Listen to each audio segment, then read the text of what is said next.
That's what he said with Cedric D. Sanders. 100% real, raw, and uncut. Deadass.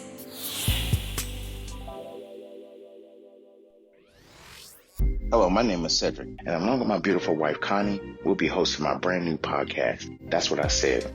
I'm a retired Navy veteran that suffers from PTSD and anxiety, and we'll discuss how I cope with the mental illness through comedy and discussion. It's a podcast that will talk about everything from cryptocurrency to comedy. If we're worrying about the dollar going up and down, up and down, up and down, and it's still a dollar, guess what? The value of that means absolutely nothing. Cryptocurrency in itself is the future of money. From spirituality to cannabis. To have cannabis on the Schedule 1 list is bullshit. I'm sorry, it is.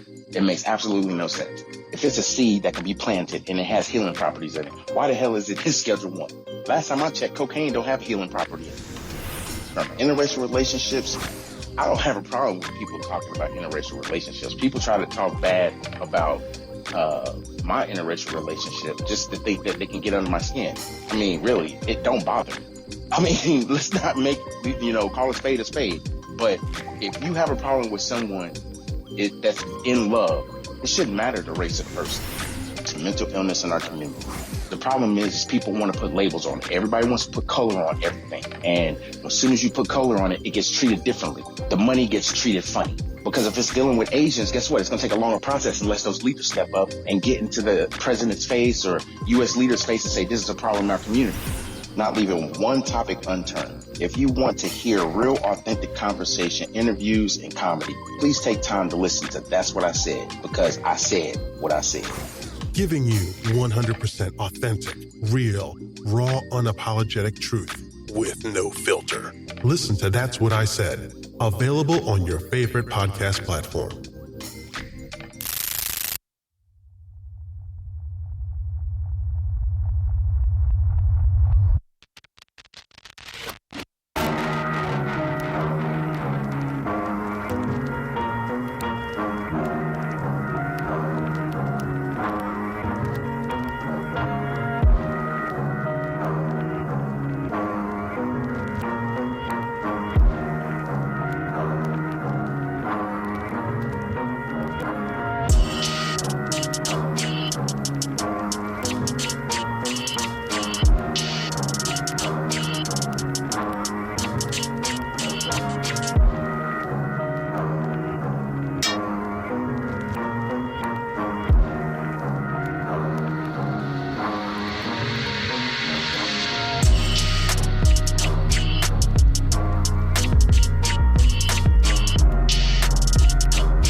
Cedric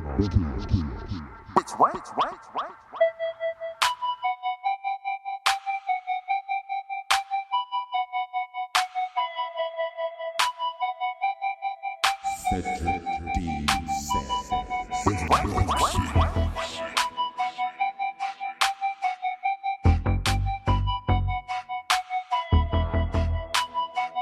They probably just eat ass with a baby spoon. That's what he said. That's what he said. Yeah, yeah. That's what he said. Yeah, yeah. That's what he said. Yeah, yeah. That's what he said. Yeah, yeah. That's what he said. Yeah, yeah, yeah, yeah. That's what he said. That ain't my fault.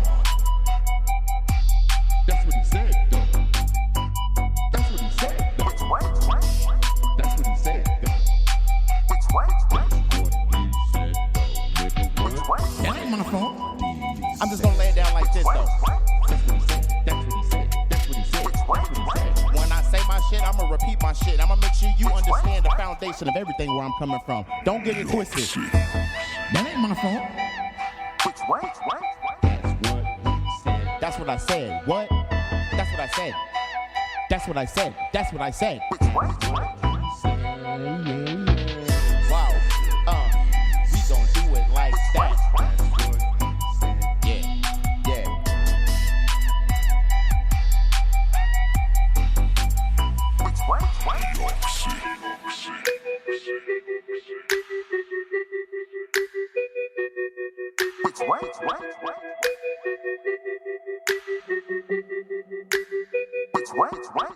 They probably just eat ass with a baby spoon.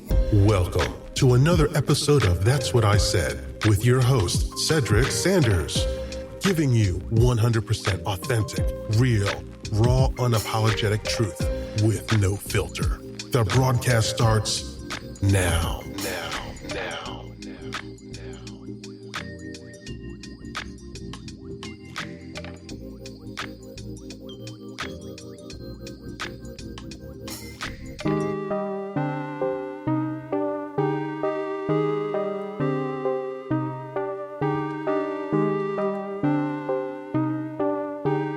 Like a hood ice cream truck.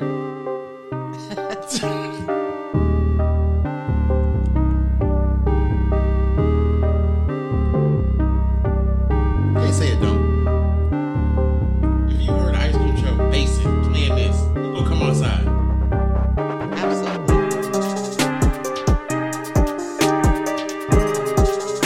Hey.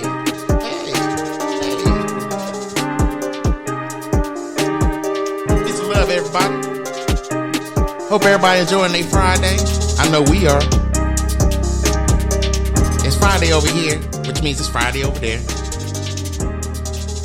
We chilling over here though, cause that's what we do.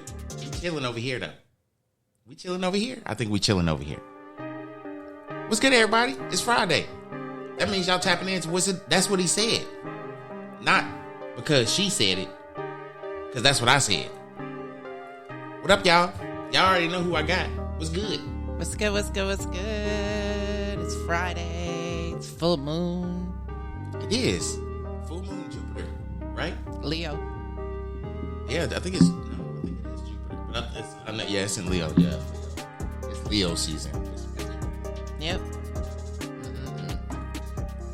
Well, it is Friday, y'all. So we are about to step into this thing we call the That's What I Said podcast, or That's What I Said show podcast, because technically it's a show and it's a podcast, and we bringing it to y'all because I've been doing this shit for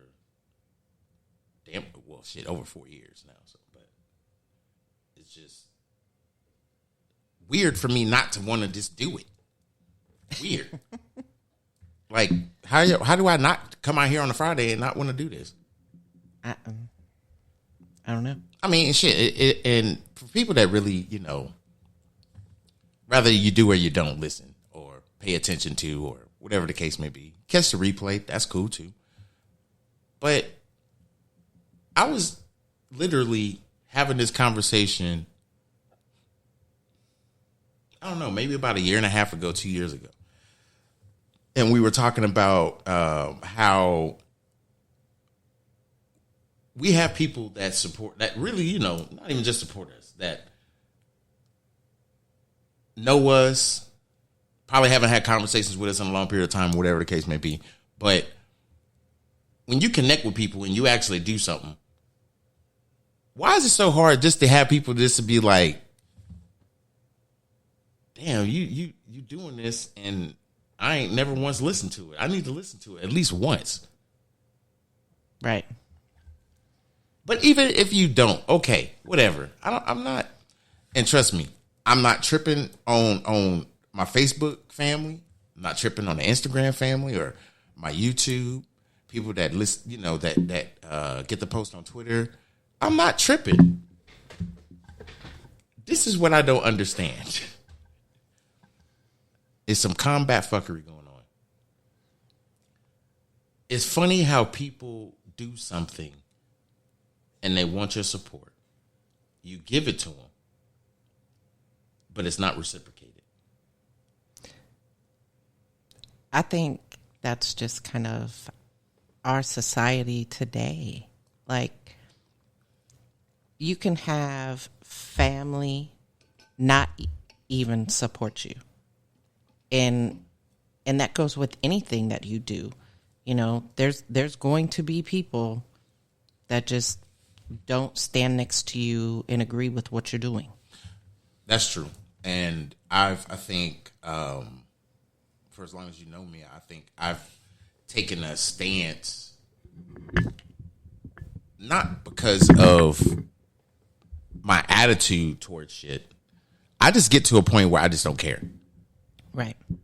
I'm not worried about how you feel or your feelings about this, that, and the third, and me trying to make sure that I don't hurt nobody's feelings or make sure that I don't, you know, do something that's going to really piss somebody off or jar their certain stereotypical energy that's going to just, you know, catapult their attitude to a different spectrum. I don't care about that shit no more. Because for a long time, we as black men, because I've been a black man all my damn life, so I can only speak on that term of being a black man. But being a black man for such a long time, it's always been somebody trying to compete with you. Yeah. Or somebody talking shit about you or whatever the case may be. And you don't take it to heart. You just get thick skin. You just like, whatever. You know, you from the neighborhood. It's no big deal. They just mess with you because they like you. I got to the point where it's not necessarily that I didn't care. I realized. And it was like, you know, okay, I get it. I go in the Navy and it blew my damn mind. And everybody was like, oh, that was a change that made you go to white women. No, I love all women. Don't get it twisted. Don't get it twisted. I done had relationships with all types of women. Big and small. Short and tall. Skinny. Hella fat. And all white. races. Black. Asian. Black. Mexican. Latino. Asian Pacific Islander, Hawaiian, Japanese. Stop. Right. Stop. People want to sit here and restrict their dick to only go into one piece of ass when they can't even respect the ass that they in. But you trying to judge me based on my relationship? If you don't get the whole hell out of here. Yeah. You worrying about who the hell I sleep next to when you still shopping?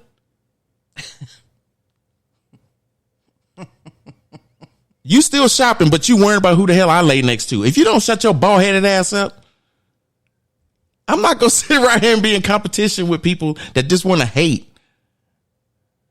I don't understand why black men are with white women. Oh, that's the issue. It ain't the black women with the white dudes.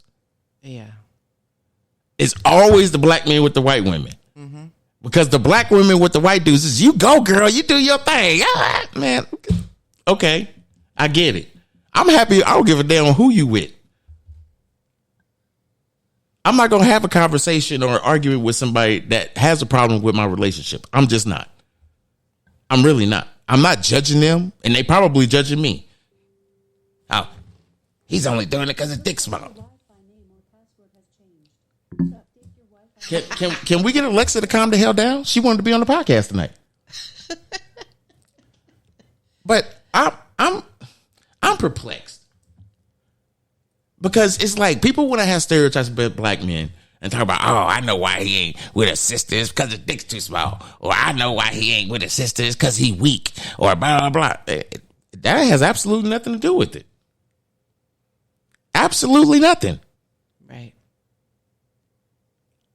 I hate the fact that people don't realize when people fall in love, they fall in love with who they're attracted to. Right. And guess what? I'm attracted to women. My wife is white. Oh. I have both two biracial kids. Imagine that. As do I. I didn't have a kid with my first wife, and my first wife was black. Right. So, I mean, I think for a long time have got, well, and I say a long time, anything for me longer than 2 years is a long time. So not to put a date or a destination to this feeling of my give a fuck, because I don't. I really, nigga? Don't get to this point in my life worrying about other people's feelings or worrying about how somebody's going to feel about my relationship. If you're going to change your judgment of me based on who I'm married to or who I'm with or who I have kids by, you really are the problem in your own life. Exactly. You're too busy judging other people and their relationship and everything else and not paying attention to your shit. I think black love is the most beautiful thing in this world. Don't get it twisted.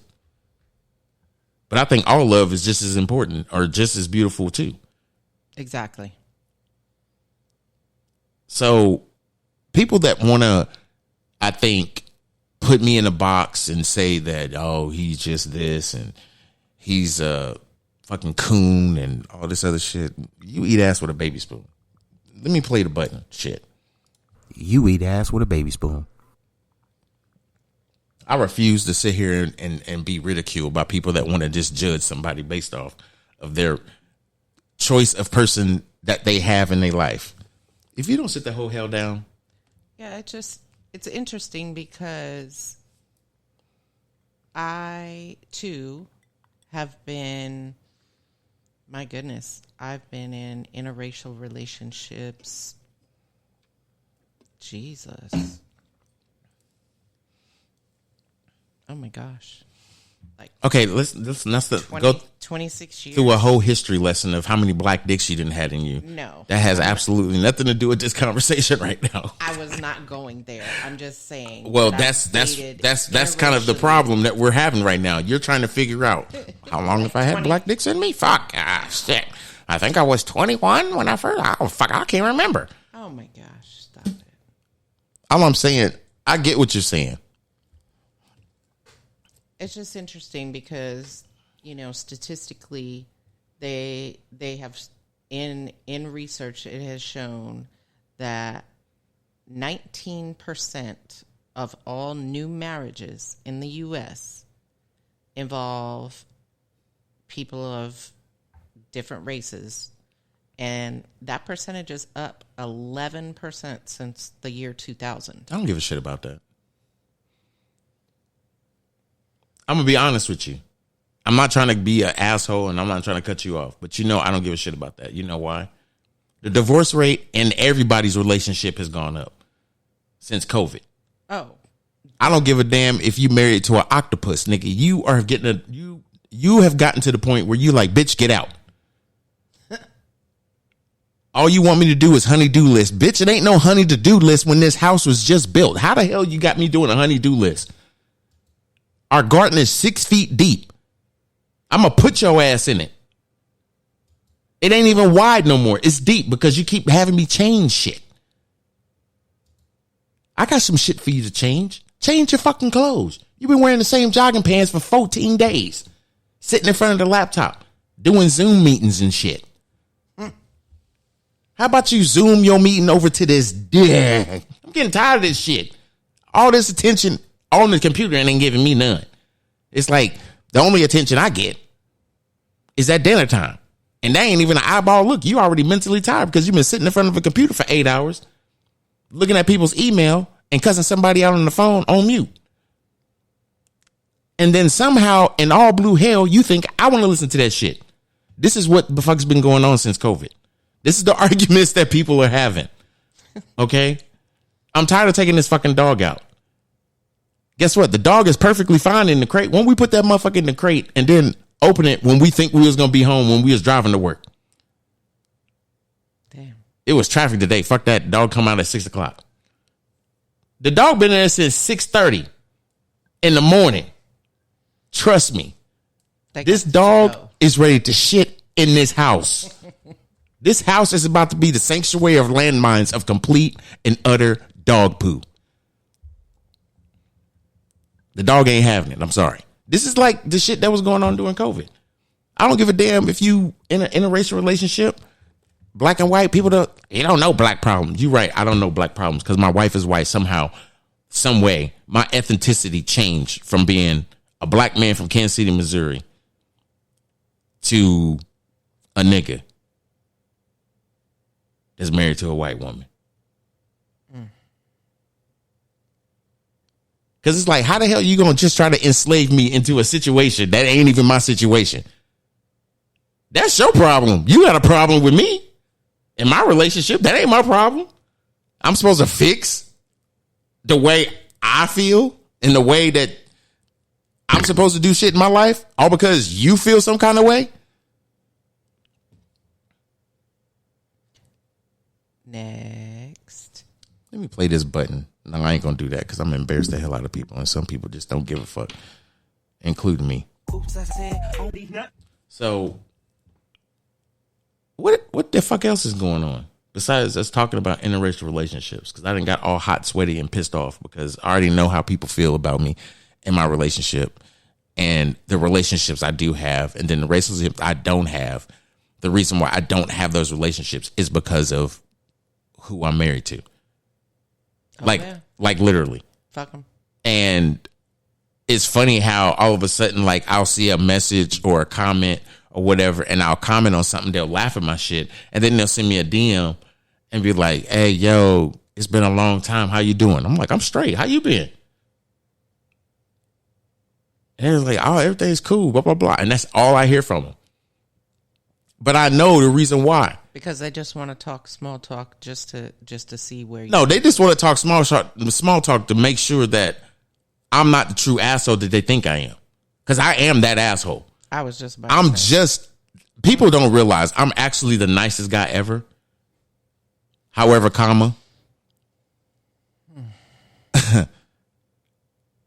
there's a point in my life that I will only tolerate so much bullshit. Oh, yeah. And I reached that point at about, 30. At age 30. 18 years ago, do the math. 18 years ago, I got to the point where I was like, this seems like bullshit. And guess what? It was because of a relationship. It had absolutely nothing to do with me. It had absolutely nothing to do with the person I was with. It had everything to do with what I was not doing in my career, presently in the military. Like, literally, when I was 30 years old, I was reckless as shit. And it really was to the point where I was like, I didn't care. I think I'm gonna have to agree with that full statement there, where you said when you was in the military at that certain age, you got to the point where you just didn't care and you became reckless or whatever. I think every person at least every person that I know that's been in the military and, right around that age, that time frame, they just took a turn and was like, you're not at home. They was like, fuck it. You're not at home. You don't have rules. You don't have somebody telling you need to be on when the street lights came on. That was Cedric Sanders. Okay, I went in the Navy at 18 years old. I have been away from home. When I was in high school, not to even nerd out or whatever. I mean, this ain't even some black shit. It is some black shit, but I'm gonna tell you something. So I went into, okay, long story short, they had this computer competition. Actually, it's not even a long story. This is actually kind of empowerment in a sense. So follow me if you will. Where's my music? I need to play that music that I don't think I loaded it. So when I was in high school, there was an organization called Black Data Processing Associates. You can look it up. It's on. They have a Facebook group. They have a website. Everything. So Black Data Processing Associates, what they did was they went into the cities that were crime-ridden, predominantly black, that had magnet schools that taught computer programming, or black students that wanted to know more about computers, computer programming, or interested in computer programming, knew about it. Oh, I was a complete nerd. I had an IBM. My mom bought me an IBM. I used to write programs on that IBM and like change the colors of the fonts, so they would run across the screen. Good morning, Cedric. So every time I turned the computer on, that's what it said. It ran through a program and said, "Good morning, Cedric." Everybody's like, "How the hell you do that?" Through DOS. How'd you learn that? I just figured it out. Just playing with buttons. And it was like, what? So fast forward in high school, I had computer programming computer programming class where they was teaching us different things, how to do certain things. And I was taking that knowledge and doing it on my computer. So we had a whole book that basically taught us DOS programming. Basic. That's that old school shit. That old school shit, yeah. So I learned the basics of DOS and then asked the teacher if they had an advanced book that I could read because I planned on taking it in the 8th grade. And she was like, yeah, sure, here. And she gave it to me in the 7th grade. Oh, she fucked up. So I learned advanced DOS programming in the 7th grade. And I learned how to do spreadsheets. And I learned how to do calculations. And I learned how to do tables in DOS. And everybody was like, how in the fuck are you doing that in DOS? Then I learned BASIC. Then I learned Q-Ball. I learned all the programs. Because she had books that was just there. And nobody looked at them. And I would do the work in class because it was so easy. And then I would go in the book and start doing my own programs. Save it on a disc. Put the disc in my backpack and take it home. Load it up in the computer. And nerd out on it and try to fix it the way I want to fix it on my computer. That and, Lotus 1, 2, 3. Yeah, I learned Lotus 1, 2, 3. I did. So, anyway, so Black Data Processing Associates had they had chapters pretty much in like a lot of your urban cities: Philadelphia, Dallas, Chicago, Detroit, Kansas City, New York, and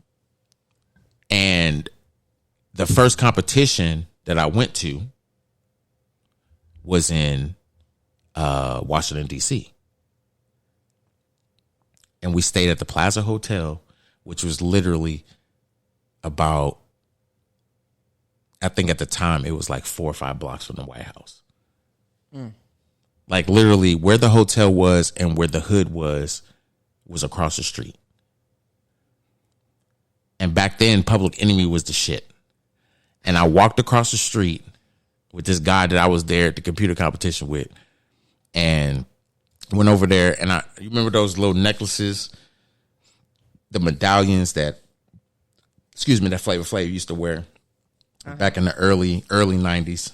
They had the African symbols, and they were like with the leather chain and all that, and they had the red, black, and green and everything else. I had that, and I think I brought my brother one, and I bought him a T-shirt. Oh, wow. And then one day they put us on a bus, and we went to the Potomac Mall. So like I had been over in this area the area by DC when I was in high school. So anyway, this competition, they had computer competitions. The first one I went to was in DC, and the second one I went to was in New York. And the first one, I think we placed like 14th or whatever out of like 25. But that was the first competition for us. So we were like, we're in the middle of the pack. We're not bad. Right. We didn't get the problem wrong, but we took too long to solve it. That's basically what it was. So we basically took the problem that they had, and the people that, trained us up and everything else brought that problem home. And then the trainings were in the summertime. That was the whole key to everything. Summertime training. So when you're out of school, you're not out in the streets doing dumb shit. You're actually going to these trainings, and they were on the weekends. So during the week, you had homework. Right. So it wasn't necessarily sitting in front of a computer and doing the homework. No, you actually had to do research. You had to read programming books and understand the language and understand what it does and why it does what it does, and solve these program problems without the computer. Like, how would you write the program? And actually, like, try to, see the program work without having the program. I had a computer, so I didn't have a problem. Trial and error. I wouldn't do this. I would add this in there because it substitutes for this, and it's going to skip this one, and it's going to go to here, and your end result is here. So you can eliminate all this and just put this one formula in there, and blah, blah, blah. Like, I would just do that. I would just like nerd out and shortchange or shortcut all the programs that they had written, that they had us write. Like, a program could be like 14, 15 lines. I would sum it up in like 8. And it was like, what the hell? I was like, I can write programs. This is all I did. And then it was like, oh, you're a nerd. You're a black kid that's a nerd. And you probably listen to rock music. I was like, no, I'm heavy into R&B and hip hop. Or I should say, at the time, it was rap. Because I was dancing. I was doing freaking talent shows, all that shit. I was doing all this crazy shit. I told you that Aisha came on my Facebook, and I had to share it because the people I used to dance with in high school, they're on my Facebook, and I had to send it to them. I was like, I bet you we could do this today. Yeah. Aisha. I need that soundbite too. But going through that process taught me something. Because it was like, this is how different people are really trying to help black people learn about computers, because computers is the big thing. Right. It ain't crypto. If they had this shit on crypto and they had crypto competitions, I guarantee you everybody would know crypto. Yeah. But now it's like we didn't got so fancy with it. It's like now our black people know everything about computers, and they building them shits so they can go online and play games or go online and do whatever. Right. Which I think is a masterpiece in itself. The computer that I'm on, I built. Right. I built this. I built this. I actually sat here for 2 days building this damn computer. Yep. From the ground up. So, and I'm actually, and my wife don't know this, but I'm getting ready to rebuild it. It's about that time. This is not the military. We're not PCSing. No, we're not PCSing, but this is a rebuild. I need to rebuild it and put the old parts in another computer that I can put in a different room. There's something big's about to happen for me and my wife in a great way. And I'm preparing for it.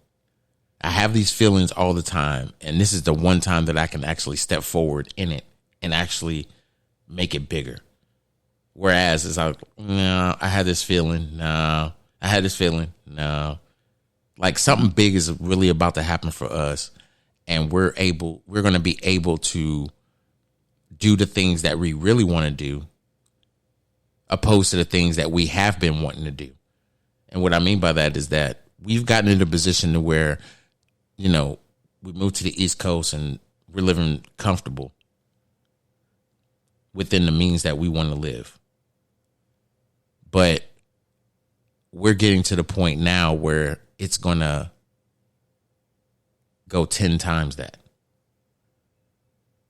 And we're going to be able to like get to a point where we are not going to only be able to live the dreams that we want to live slowly but surely build that into a legacy to where we'll be able to show other people how to do it and for them to do it for their family. And no, I'm not talking about no get rich quick scheme. I'm not talking about none of that bullshit. All I'm talking about is smart moves. Like real smart moves. And we have gotten to this position all because of taking the time to really just do research and just trial and error, pay attention, and just do it. And I'm talking too much, so speak something, say something. I'm sitting here intrigued about your conversation about how you did all that computer stuff without really having the knowledge of it first. You know when mom gets up in the morning, and I'm certain I can speak about 2 words and she can be like, oh yeah, blah blah blah blah blah blah blah blah blah. Yeah.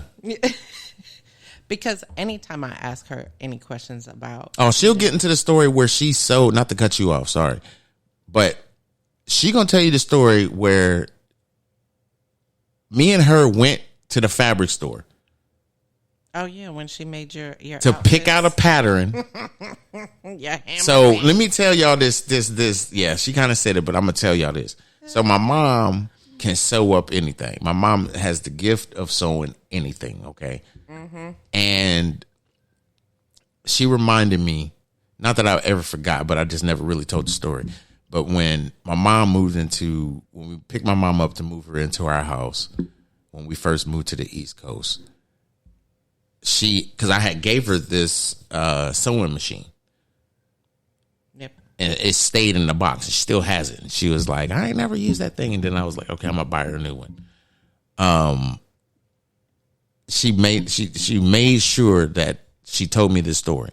She's like, I've been wanting to tell you this. She's like, remember that time when you was getting ready to go down to New York for that computer competition and I made them pants for you? I was like, oh, Lord.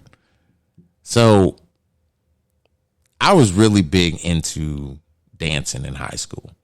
I kind of broke out of my shell in high school. I mean, I did it when I was growing up. I mean, me and my brother used to just go over to my aunt's house, my Aunt Pete's house. And my Aunt Pete loved seeing us dance. And they had a block party.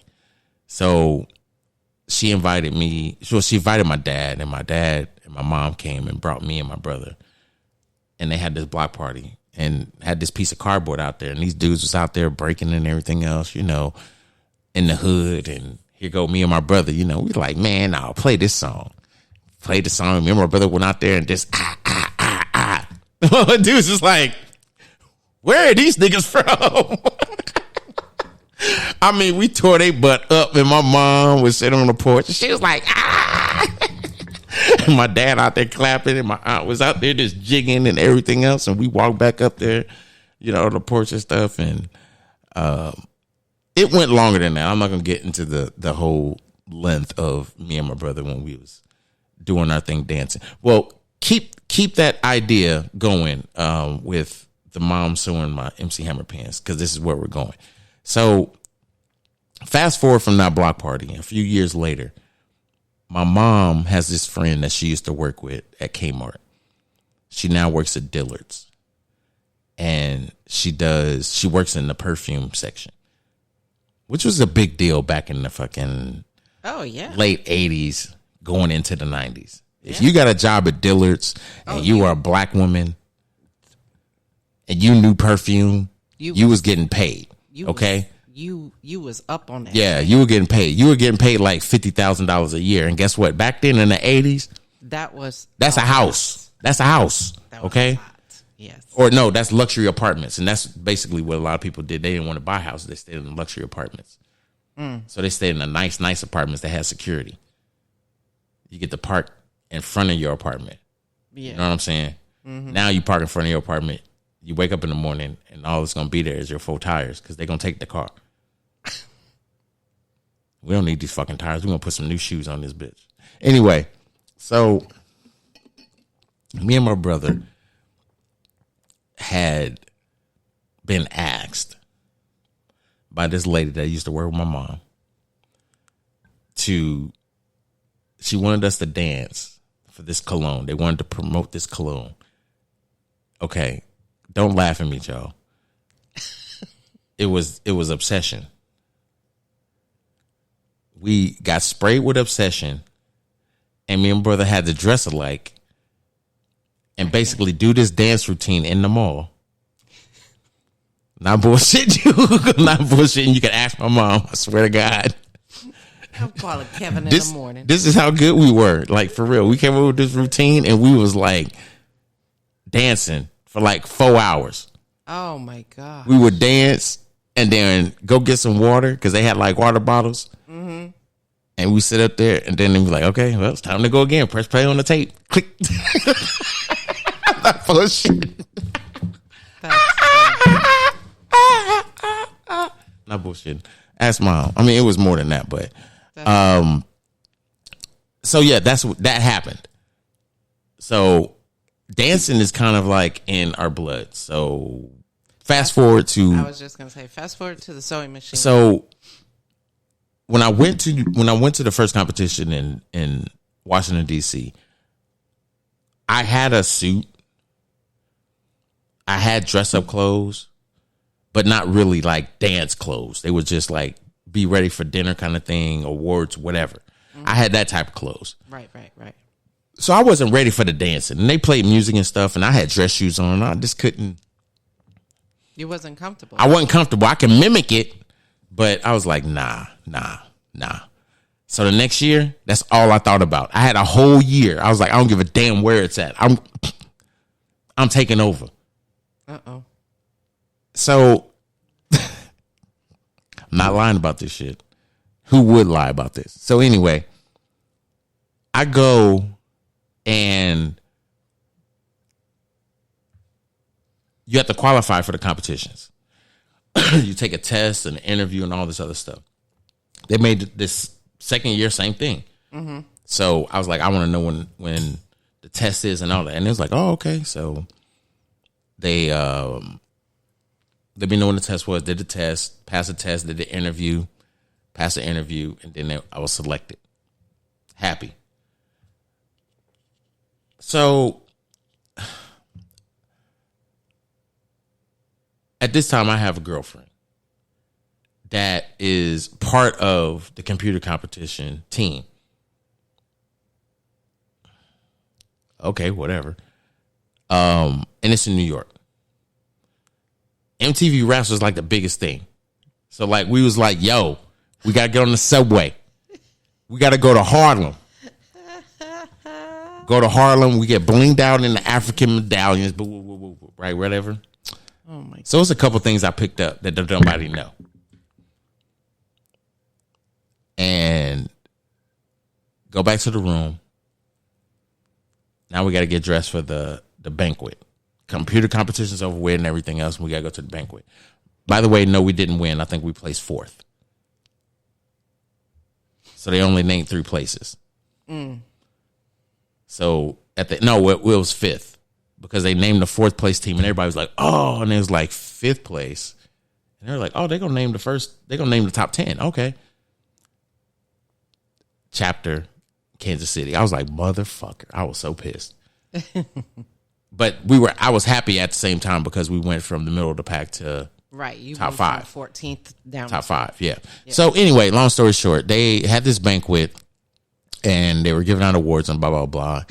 And my mom made me some MC Hammer pants, polka dot MC Hammer pants, by the way, because I wanted polka dots because I was rock the polka dots. I love the hell out of Kwame. Rock the polka dots, rock the polka dots. I don't know. A lot of people don't know what the hell that is, but Google it, YouTube it. Rock the polka dots, Kwame.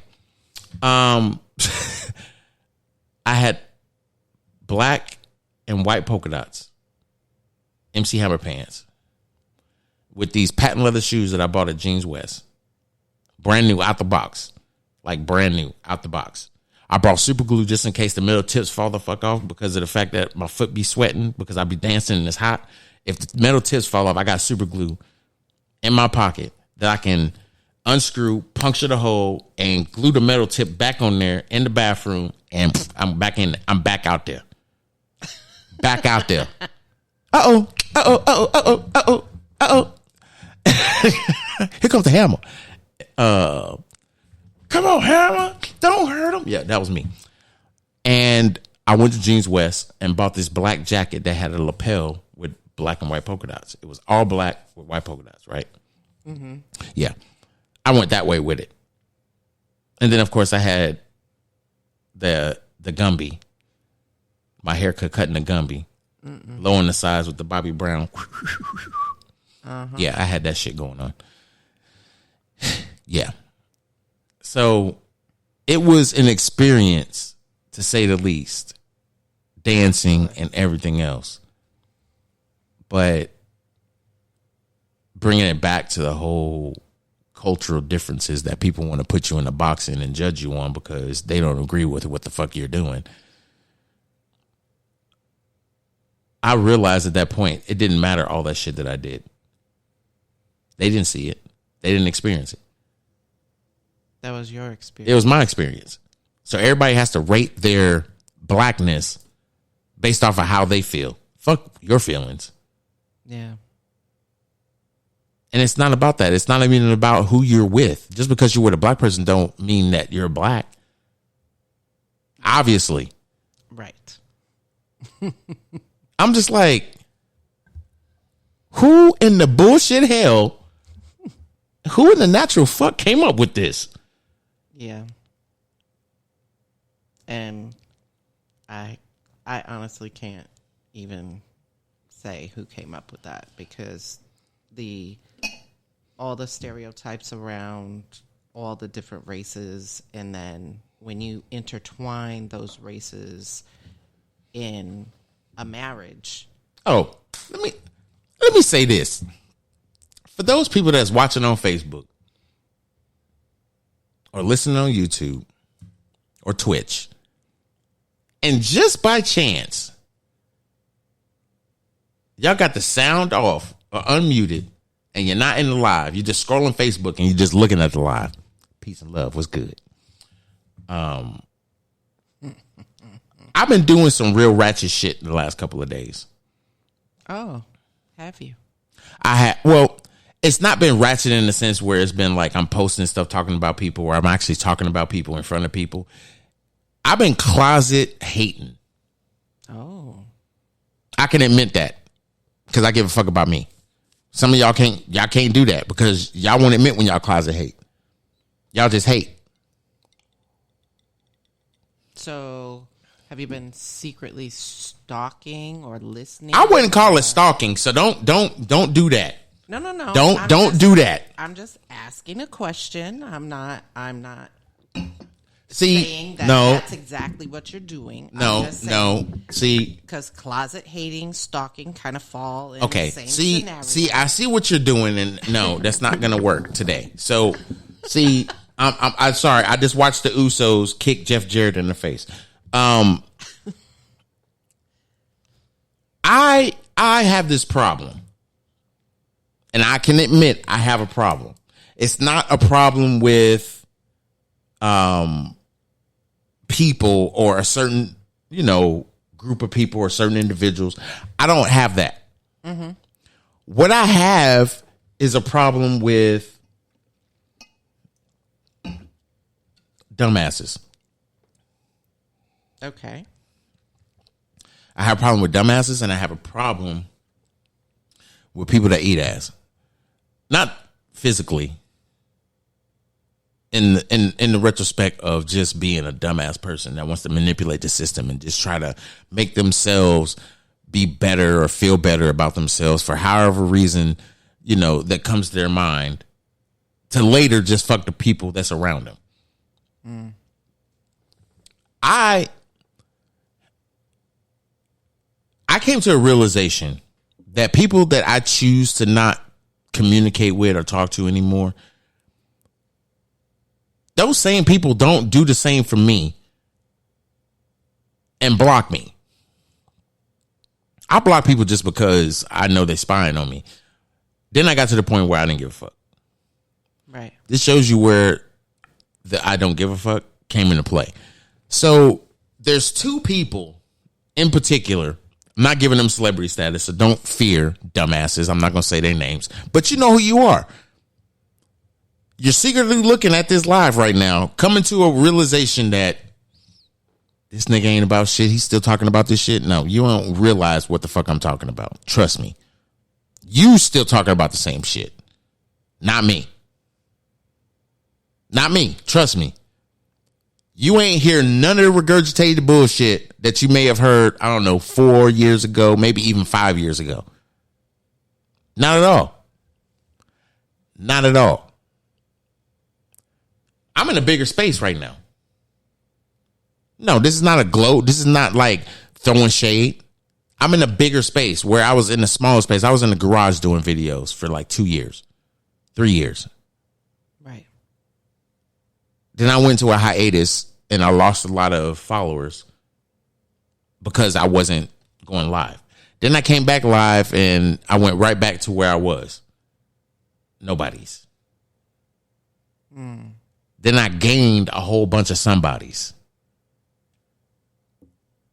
Made me realize something. Hanging around people when you have a goal financially, you can't hang around broke people. You can't hang around broke people that don't have a vision of being rich or being wealthy or having wealth. However you want to take that statement, because I know some people in the community, let's be real, in the community, it ain't about rich. It's about understanding wealth. It's about being able to come one with yourself. And once you do that, you're rich.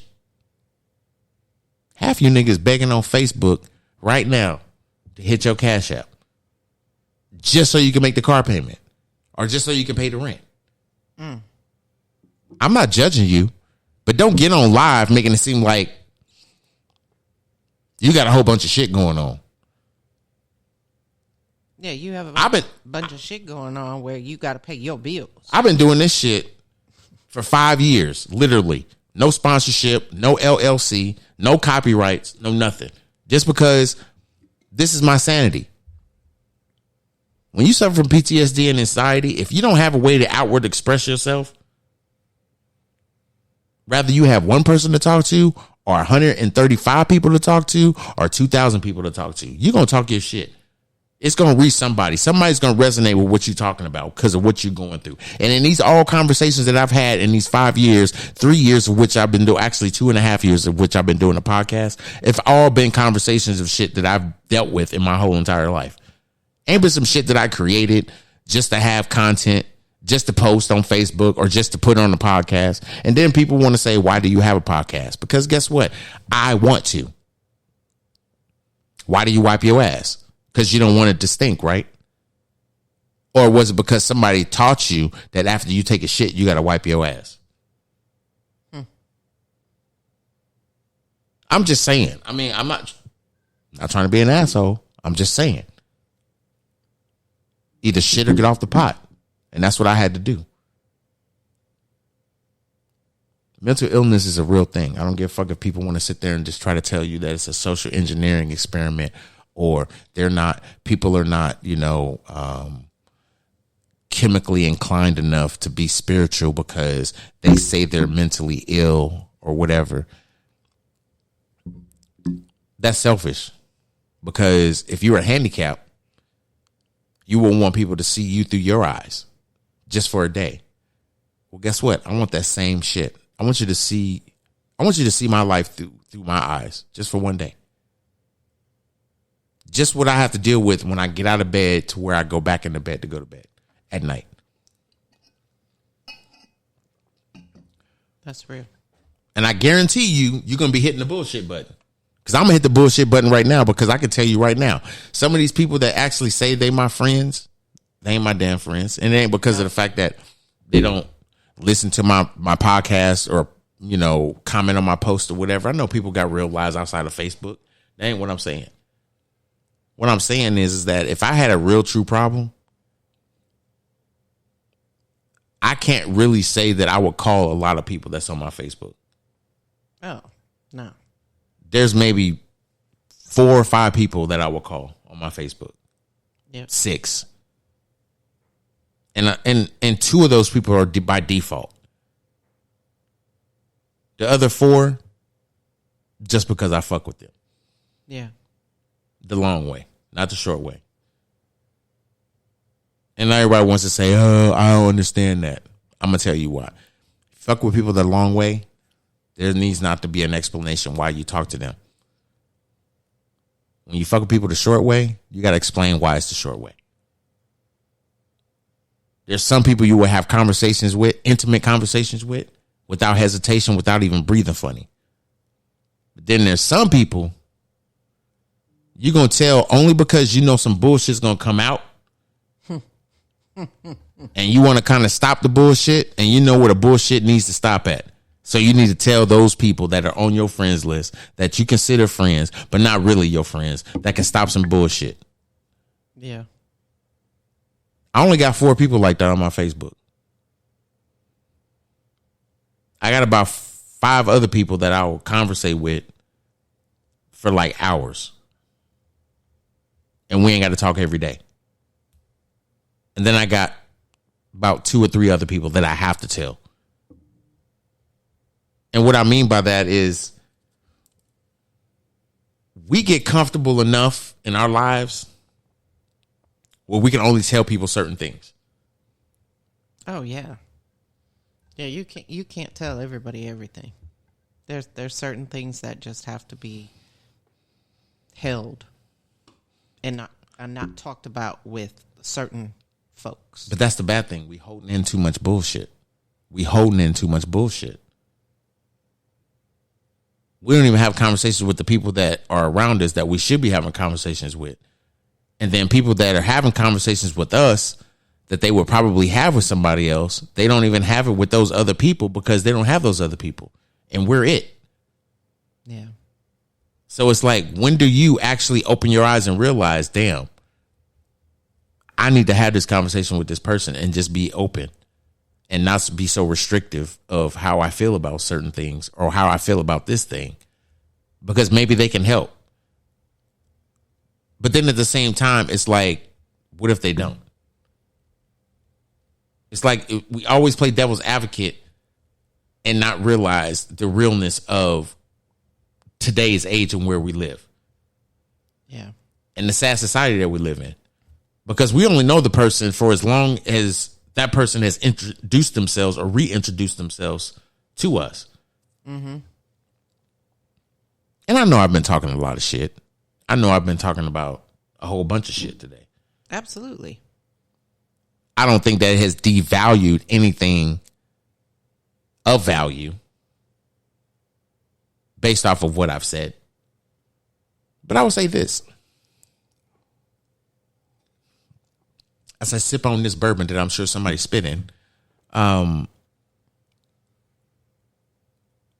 we go through things in our life with or without the people we choose to have in our life. And what I mean by that is that you can allow a lot of people in your life. It's all about presentation. What I learned is that the presentation that people are taking into that content, or what I say is all in presentation, has been Facebook, has been social media, has been Instagram. People live off of just posting on Instagram and just living that facade of whatever reality that may be. Yeah. Yeah, a lot of people, they post all their business on Facebook when they go into the bathroom. I mean, I posted when we had this significant shit going on in our house. Yeah. So for those that don't follow us or those that do follow us, you know we got a new AC all because of the fact that the old one kind of just took a shit on us. Yeah. And no, it was painful. It was very painful. Absolutely. Because it was a conversation that we had to have that we did not expect to have. Right. Early in our marriage and owning a house and taking the responsibility of being that figure for my mom. And then it's like, nigga, we gotta buy AC. And I ain't talking about the ones they put in the window, nigga. Right. So it's like, that's a bigger conversation when people think, you know, I can just go to Walmart and just buy this little $150, $200 AC. No, nigga. Mm-mm. No, that's a payment on the AC I need in my house. Yeah. Okay. A payment. Like almost like a car payment almost. Yeah. But I was like, fuck. Yeah, that kind of took us out. Took us back a few. So as we wind down, and it's within the hour of the podcast, I promised y'all that we was going to do a change. This is the change. I'm not doing topics. No, we just have conversation. We're just doing conversation. If y'all ain't about the conversation, I don't give a fuck. That's right. We're going to be on Facebook for you to skip and roll past and go to the other bullshit ass that's going on there. And somebody else is doing some content basically based off of nothing. Or what someone else said. Or what somebody else said. Because and y'all following me. That's funny. But y'all want to do that same push on the button when it comes to y'all own people that's on your Facebook. You're going to do it to somebody you ain't never met. That don't even give a shit about you. Okay. Anyway, crypto. I was just going to ask you, what's the crypto of the week? I'm going to give the crypto of the week, but crypto has been so volatile, visibly volatile in the last 3 weeks to where a lot of people have doubted crypto. Everybody thinks it's a scam. Well, I'm going to tell you right now, the way you save in your bank is a scam. Yeah, because you don't get you really don't get a return of investment on what you have in your bank at all. I'm going to give you guys a financial lesson, and then we're going to just turn this in because I'm not going to get deep into crypto tonight. My crypto of the week, let me get this out there. Keep me on track, babe, so I can get back to what I was just about to say. And what was I about to say? You was talking about savings in right. crypto. Make sure you lead me into that when I get done with this statement. Thank you. You're welcome.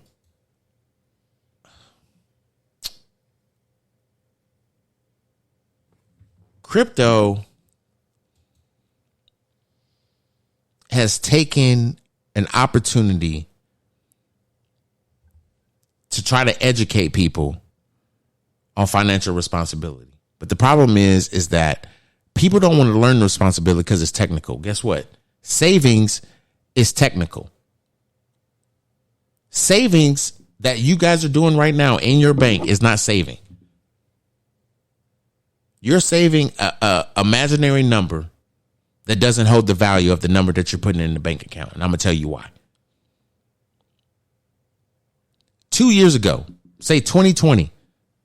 Fuck that. We'll go to 2019. Yeah, before the pandemic. We'll go to 2019. Say family A has $50,000 in the bank account. They just keep putting money in the bank account. They have $51,000 in the bank account. Pandemic hits. Family A has to work from home. Guess what happens to $51,000? No, $51,000 is absolutely going to stay where it's at. They're still getting the paycheck that they was getting. They're actually able to save more money. But this is the problem. They can't stand each other. So more money is being spent on outside shit to get away from that person than it is to actually just save to better the environment that you're in with that person. That's what started to happen in 2020. But also what started to happen is the deflation of the dollar. But that didn't actually just started happening in 2020. This shit's been happening with the dollar since, I don't know, since it was fucking created. Since it was created. It's deflationary money. It's deflating. It's not a deflationary currency of crypto. It's deflationary money. I would rather have crypto deflationary than money, and I'm going to tell you why. Because crypto is based on a dollar amount. It's based on a dollar amount. How can that dollar amount really stay at a plateau where it's like the even keel? No matter how much the dollar, the other currencies go up, we're going to go up to match theirs so that our economy is going to stay in the up and up. Crypto would blow the roof right now. Bitcoin would be over $200,000 right now if that was the case. It's not. It's not because the value of the dollar ain't nothing. You put your money in the savings account, you're putting your money into death. You're chasing a dollar that has no value. And you're allowing yourself to devalue yourself thinking because of what Western technology and education has taught you, saving is good. How are you saving? That $50,000 you saved in 2019 ain't going to buy you the same shit in 2022. Oh, absolutely not. Check the fucking math. Absolutely not. $20 in 1970 is not going to buy you the same shit it will buy you in 2022. Hell, it barely puts a quarter of a tank of gas in your car now. Shit, back in 1970, shit, you had a fucking full tank of gas. You had a carton of cigarettes. Yeah, you had a soda. You had a soda. You had some chips. And guess what? You had a pint of E&J. And you had some change. And you had some change, nigga. You can get some rubbers and get some tail tonight. All for $20. You might get lucky at the club. You already got the rubber sitting on the counter. All you got to do is get it to the house. That old saying back in the days when I was growing up, man, I can't wait to get that skeezer to the house. Tear the line out that ass. I already got the shit sitting on the nightstand. All she got to do is show up. But throw that thing on her. That's what I'm going to do to her. Throw that thing on her. I'm just saying that's what they used to do back in the day. I'm not saying that's what's going on right now. I'm married. I ain't got no fucking game. I got to put a resume in just to get some ass nowadays. Fuck this some bullshit. So remember that night when I tore that ass up? Yeah, I'm that same dude. Don't get it fucking twisted. People don't realize when you get married, it's like it's not a job interview. It's an application for the circus. You gotta be the guy that can get out of the clown car, jump on the trampoline, walk the tightrope, and entertain the crowd all within an hour. Or the bitch is going to sleep. They don't give a fuck about all that shit. If that shit you ain't doing that shit within an hour, nigga, snores. Good night. And everybody's like, well, your dick ain't good enough. That ain't got shit to do with the dick. Trust me, the dick is good. Trust me, the dick is good. That ain't got nothing to do with it. The sex is bomb. I know it is. I don't need your compliment to know that I know my sex is good. My compliment is good enough. Fuck you. I don't need yours. That's how confident I am in my shit. I got references before your references. So my references before your references are well good enough for me. So I don't give a fuck. Everybody's like, that's disrespectful. You can suck a dick. like to the nutsack. I don't give a fuck. I'm not going to sit around here and kiss your ass. I know what's good. But see, this is the day and age we are where people measure the sexual appetite that they have or the person that they're with. It's like, I'm not trying to match that. It's like, damn, how did you get there? You can't even ask that question.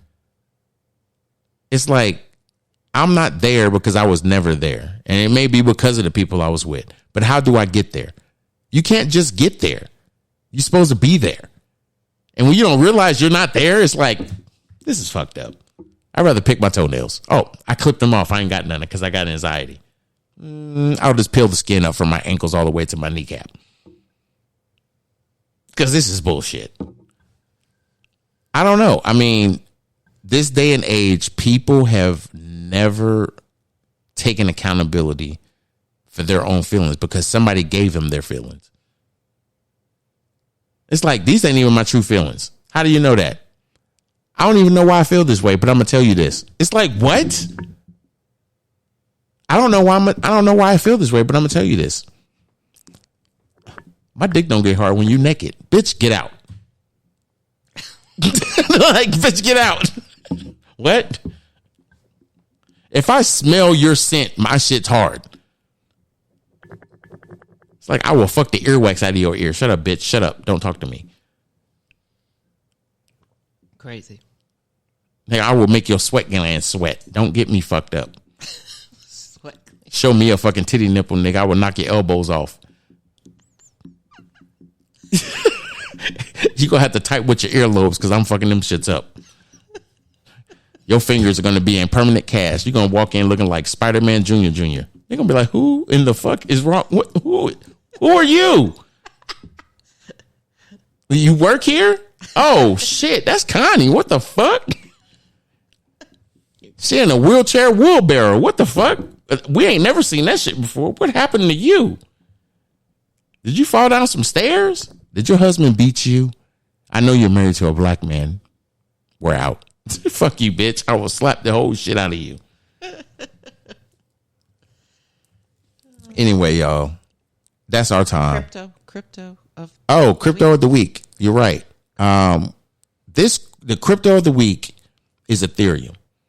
In the last 3 weeks with the market being down, Ethereum has doubled its price point of where it was at. Ethereum is upgrading to a 2.0, meaning, and everybody's like, okay, I've heard of Ethereum, but what does the upgrade mean? Okay, so Ethereum has always, for a long time, been a proof of work, which is an algorithm solving algorithm, such as Bitcoin. Meaning you solve the algorithm that creates a blockchain or creates the node on the blockchain so that it can create the cryptocurrency. That's what a proof of work is. A proof of stake allows that the cryptocurrency be staked at a certain value as long as the cryptocurrency of that value stays within the value or goes up in the value, you're going to make money. But even if it doesn't, it's still going to give you an APR, annual percentage rate, that for holding that coin, you're still going to make money on that coin. Ideally, if that coin goes up while you're holding it, then it's going to value you, of course. That's just like, I don't know, putting your money in the savings account thinking that, it's actually going to do something for you. But really, it's not going to do shit for you because you don't make no money on it. Right. 0.001% is not making money. Any APR, I don't give a damn what it is. Above 1% is making money. Even if it takes 12 months to get to that 1%, you're still making money. So if you have $36,000 in your bank and you make 1%, you're still making some money. But at the same time, with cryptocurrency, ain't no APR at 1%. There's some that are at 1%, but those values of their cryptocurrency is high. There's some cryptocurrencies that don't have, they have a high value and some do. I'm just intrigued to see what people are going to give as an APR for staking Ethereum, because they're going to be able to, based on the blockchain technology that Ethereum 2.0 is going to be at. Wow. And it's going to be not a proof of work, it's going to be a proof of stake. So people are not going to be able to do Bitcoin mining to figure out the algorithm. They're going to be able to do Ethereum mining, which is what Ethereum is. And Ethereum mining is Ethereum staking, which means you'll be able to stake what you find and keep holding on to it. And as the value of that goes up, that's what you own.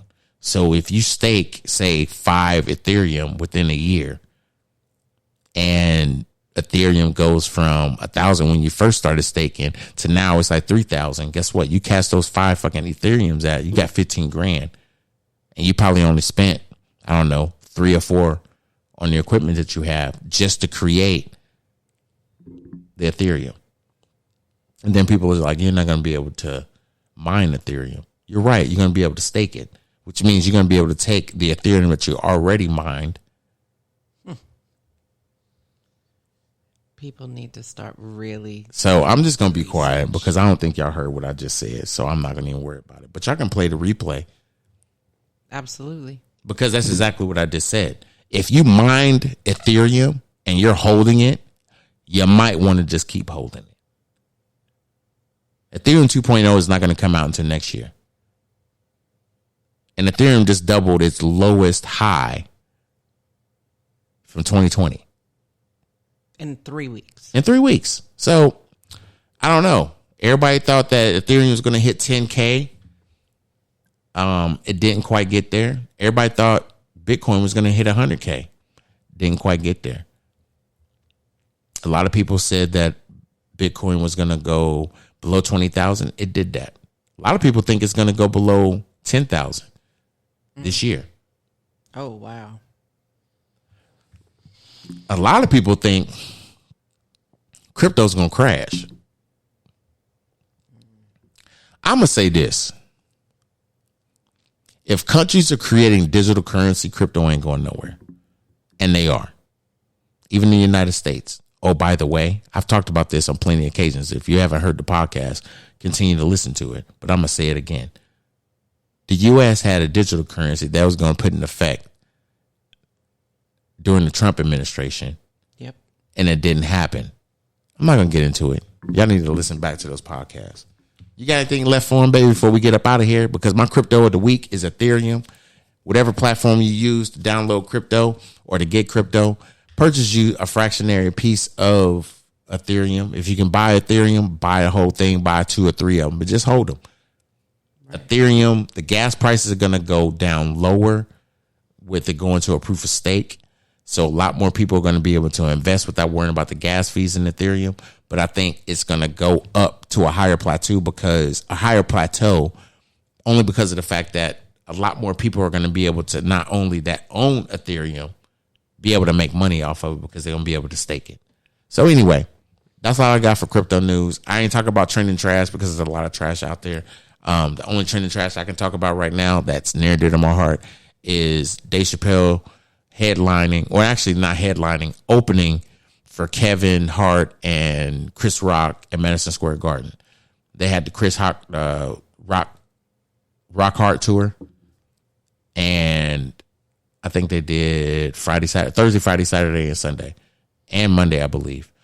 Yeah, they do New York, New Jersey, kind of like. Yeah, it was New York, New Jersey. They hit Madison Square Garden on Saturday, and Dave Chappelle did an opening. He did 22 minutes, did some new material as he always does. Everything he hits the stage is brand new material. And then Chris Rock hit the stage, did some badass material, was funny as hell. And then Kevin got up there because it's his reality check tour, and they were hitting New York, but they did a partnership with Chris Rock and did his hour, and they said that this is his best work.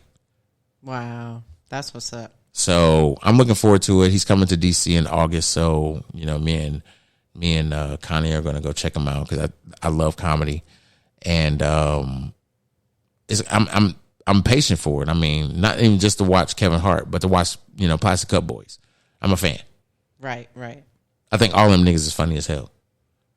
Yeah. We listen to them every Tuesday and Thursday. Like, real talk, I need Wayne to be a comedian.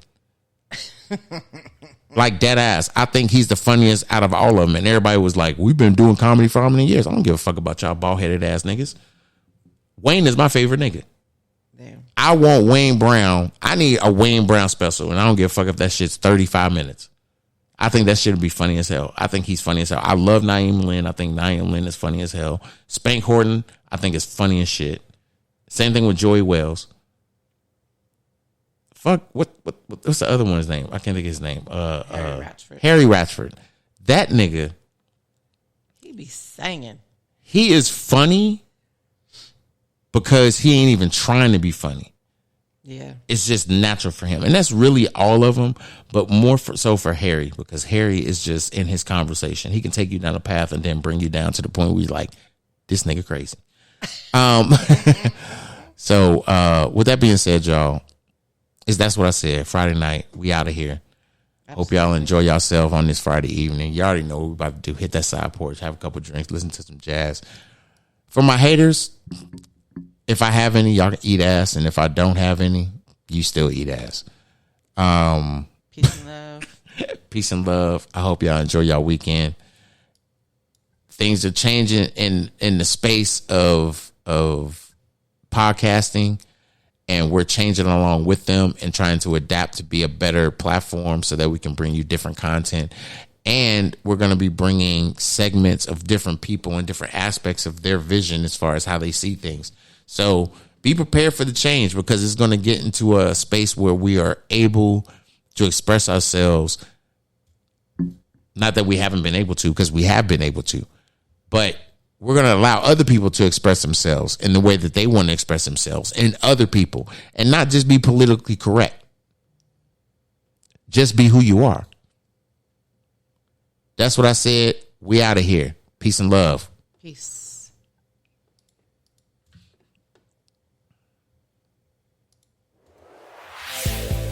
That's what he said with Cedric D. Sanders. 100% real, raw, and uncut. Deadass.